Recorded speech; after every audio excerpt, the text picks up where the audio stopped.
The door opens at exactly 11:47 p.m. No knock, no warning, just the metallic click of a lock being picked in under 8 seconds. Inside the fourth-floor apartment on Tauberstrasse, Sarah Feldman doesn't move. She sits at the small wooden table, her hands flat against the surface, her breath controlled. The coffee in front of her is still warm. The laptop is open but angled just slightly away from the door. On the screen, an encrypted messaging platform showing nothing but a blank cursor. 3 men enter. They don't speak German, they don't speak at all.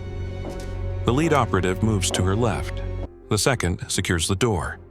The third sweeps the apartment, bedroom, bathroom, kitchen, in less than 30 seconds. Professional, trained, not police. Sarah knows what this is. She's been waiting for it since Thursday. The lead operative is tall, mid-40s, with the kind of face that has seen too many interrogations to bother with pleasantries. He places a photograph on the table. It's grainy, taken from a surveillance camera 2 nights earlier. It shows a woman matching Sarah's description entering a cafe in the Leopoldstadt district. Sitting across from a man the Austrian Verfassungsschutz has been tracking for 6 weeks. "You met with Khalil Nazari," the operative says in English. His accent is flat, deliberately neutral. "We know who he is, we know what he's planning, and we know you're not a journalist." Sarah doesn't look at the photo. She keeps her eyes on him, steady, calm. "I don't know what you're talking about." The operative leans forward. "You have 2 options. You tell us what you know about Nazari's network, or we assume you're part of it. Either way, this apartment is now a crime scene, and you are a person of interest in a counterterrorism investigation that spans 4 countries."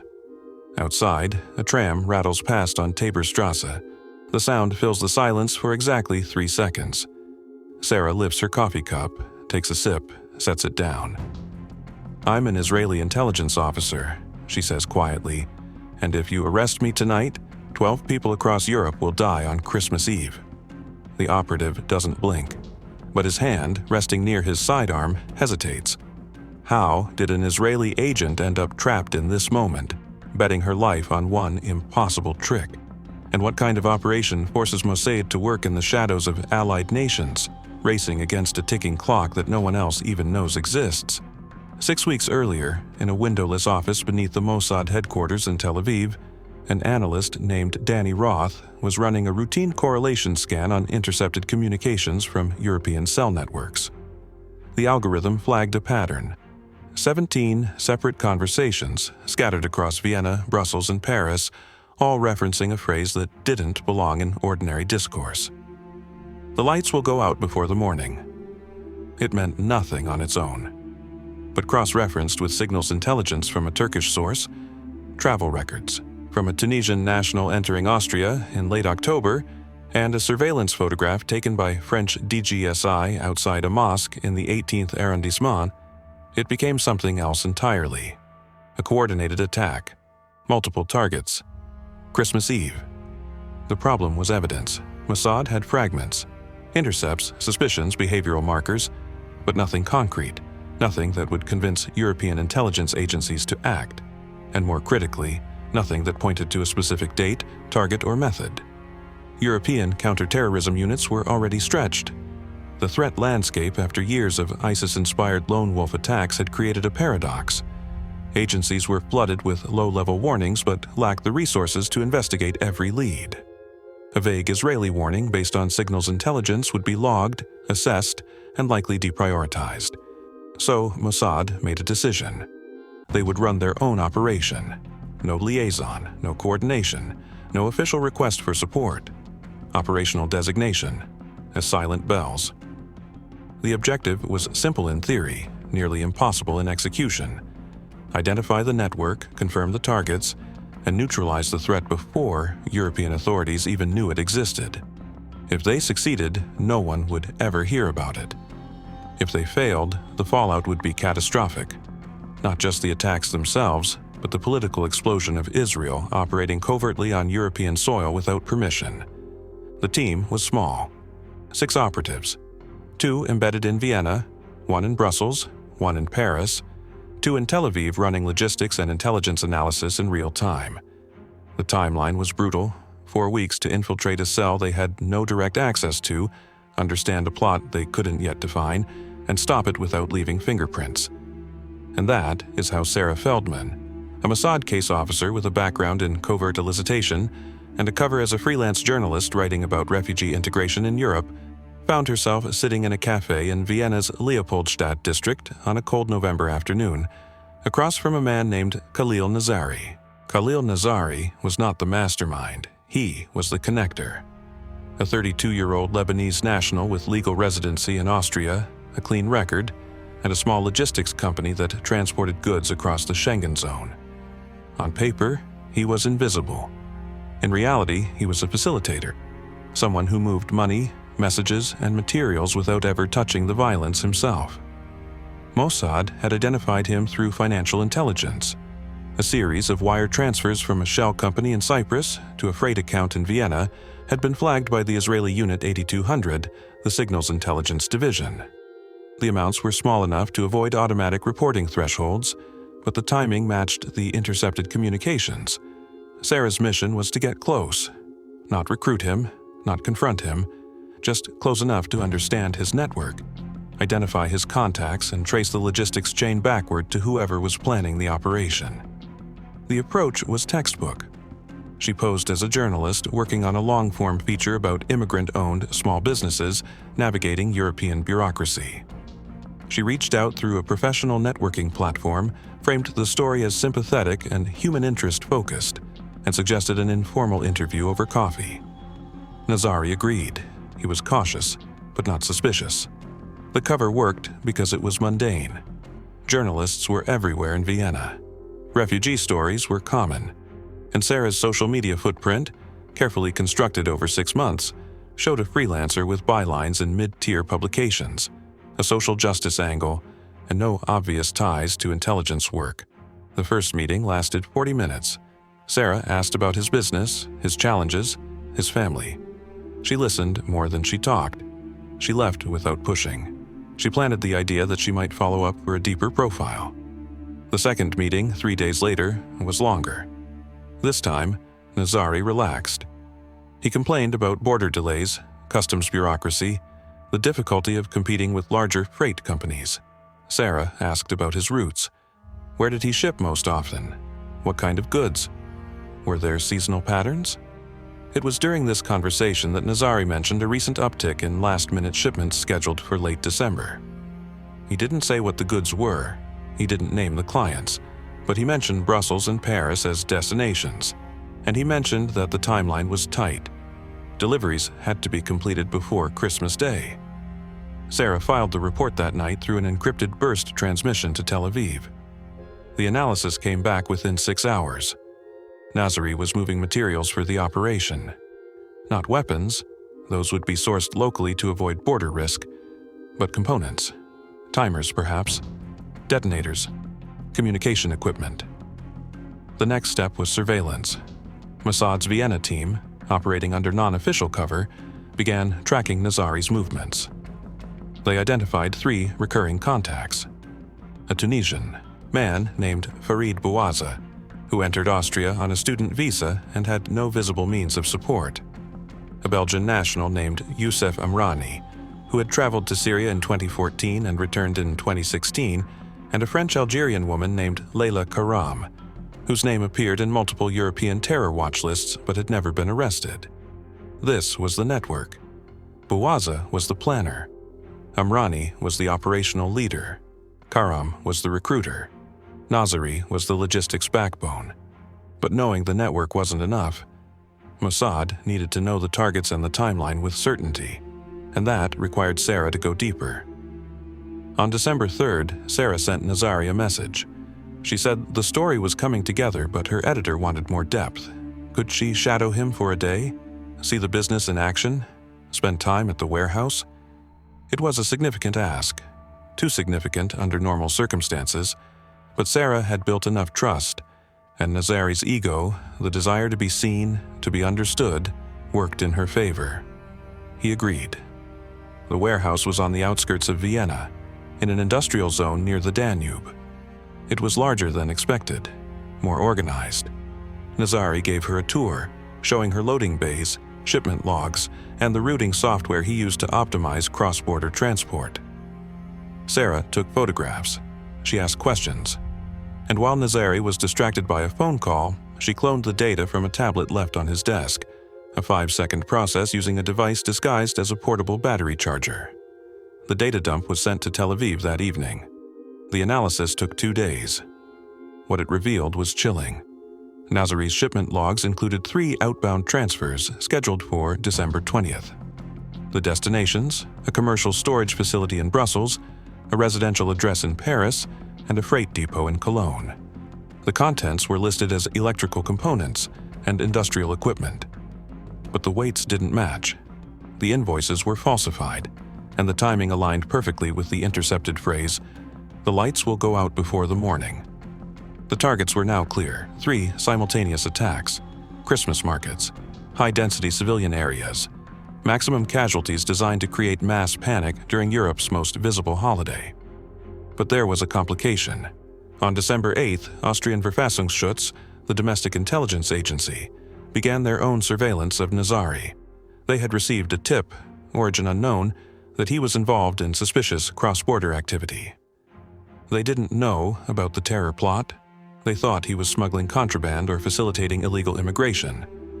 This created an immediate problem for Mossad. If Austrian authorities arrested Nazari prematurely, the rest of the network would scatter. The operation would collapse. The attacks might still happen, just under different logistics. Or worse, if Austria interrogated Nazari and discovered his connection to Sarah, her cover would be blown, the Israeli operation exposed, and a diplomatic crisis triggered. Mossad made a calculated decision. They would slow down the Austrian investigation without stopping it. A discreet word was passed through a back-channel intelligence contact in Germany, suggesting that Nazari was a low-priority target and that premature action might compromise a larger, unspecified operation. It bought time, but not much.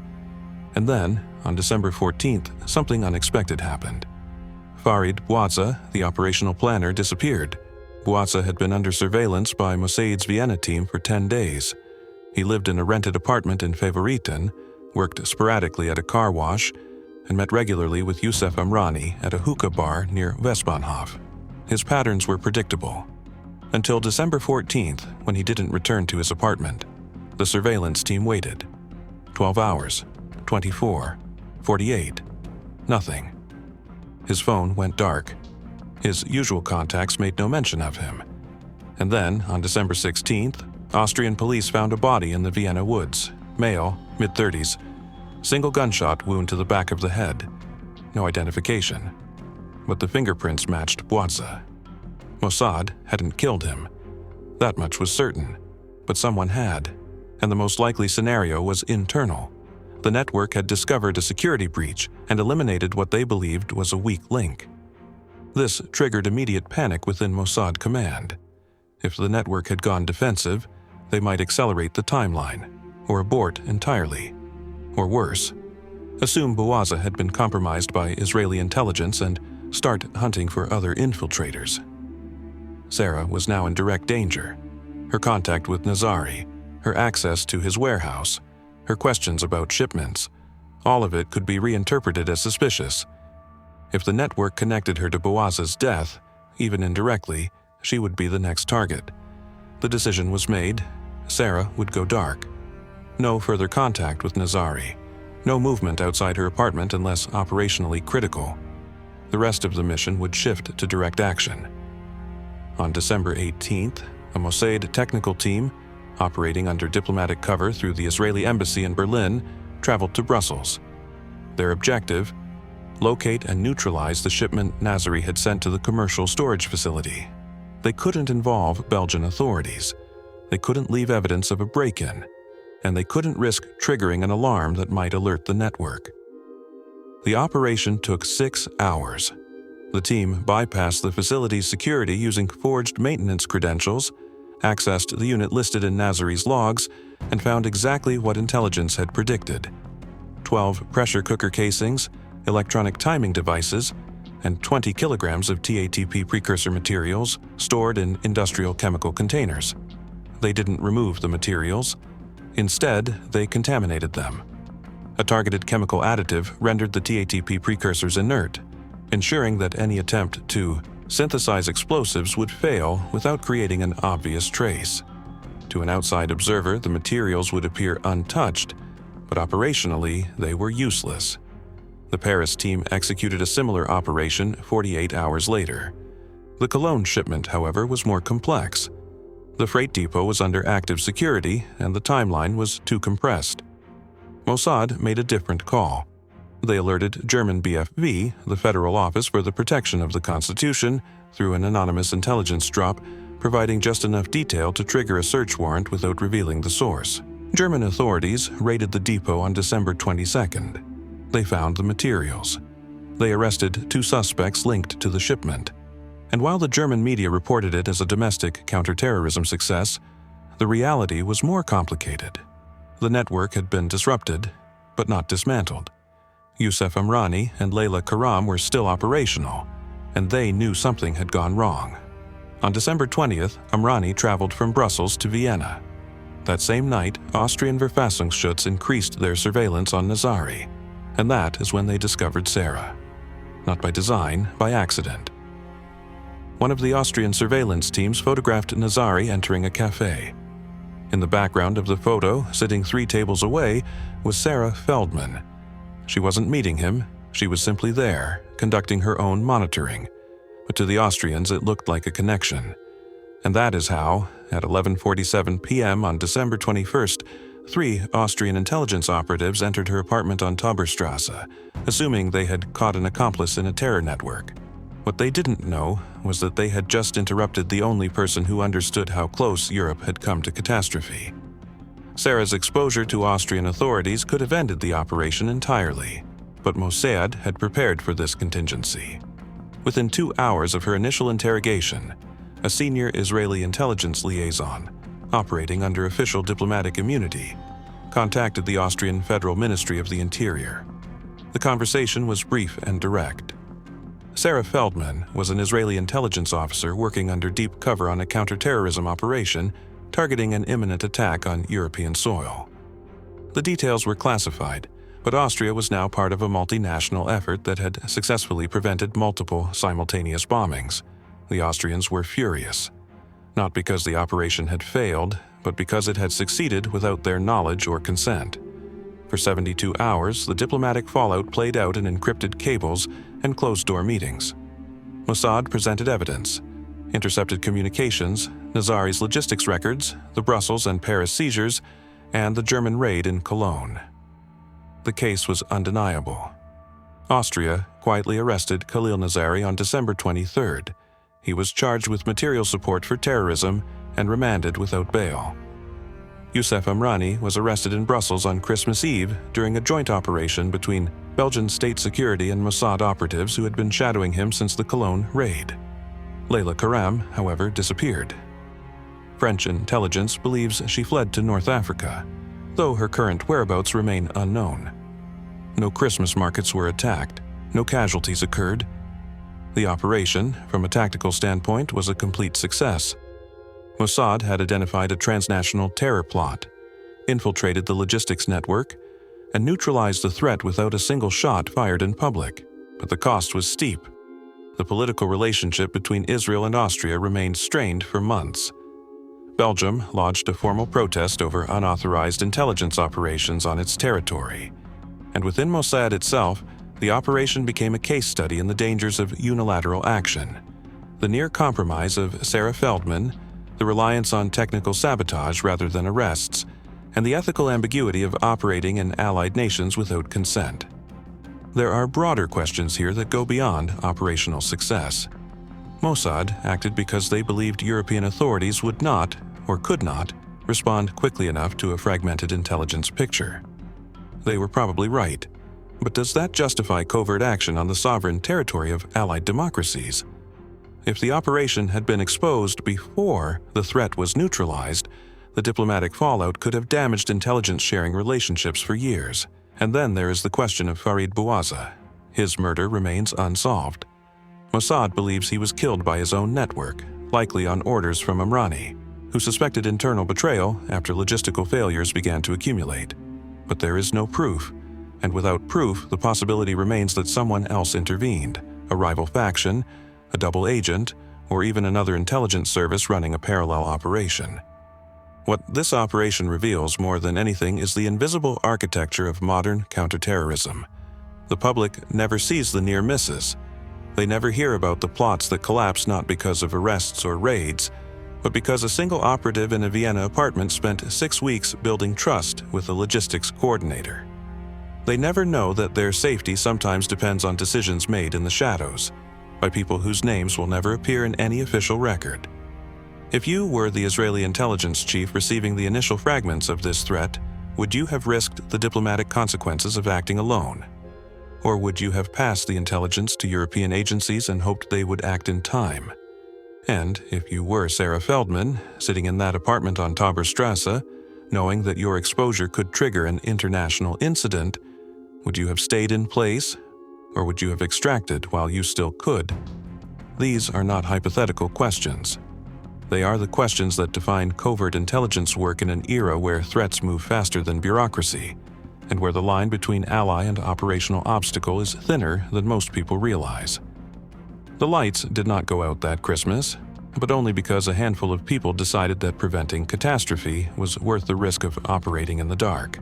If this operation opened your eyes to how real intelligence work operates in the shadows, subscribe to Hidden Ops for more true missions from the world of covert tradecraft and the decisions that shape history without ever making headlines.